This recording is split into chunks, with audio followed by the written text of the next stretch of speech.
నీకు దమ్ము ధైర్యం ఉండి నువ్వు నిజంగా కేసీఆర్ను ఏం చేయగలిగినావు?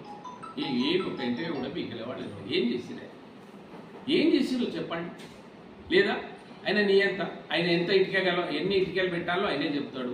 నేను ఎంపీగా ఉన్నానే, నేను ఒక మేధావని, అల్లటప్ప మనిషినేం కాదు. ఈ దేశంలో మొదటి PhD తీసుకున్నా, ఒక 10 అవార్డులు ఉన్నాయి నన్ను. ఏం చేసినావు కేసీఆర్? ఇవాళ నీ బతికిట్లు ఎందుకైంది?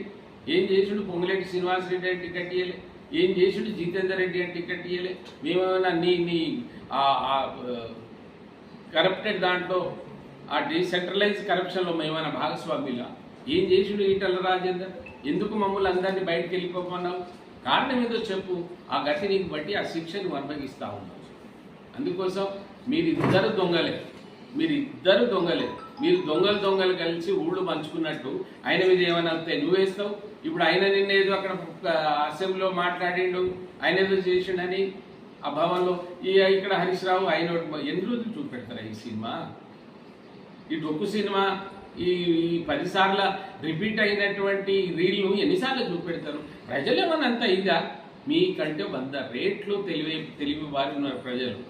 మళ్ళీ చెప్తున్నా, ఈ పిచ్చి షకల్ మాని తెలంగాణకు మీ ఆశయంతో తెలంగాణ సాధించుకున్నామో ఆశయం కొరకు మీకు ప్రభుత్వం మీ చేతికి ఇచ్చిరు. ఇంకా 2-3 సంవత్సరాలు నీకు అవకాశం ఉంది రేవంత్ రెడ్డి గారు.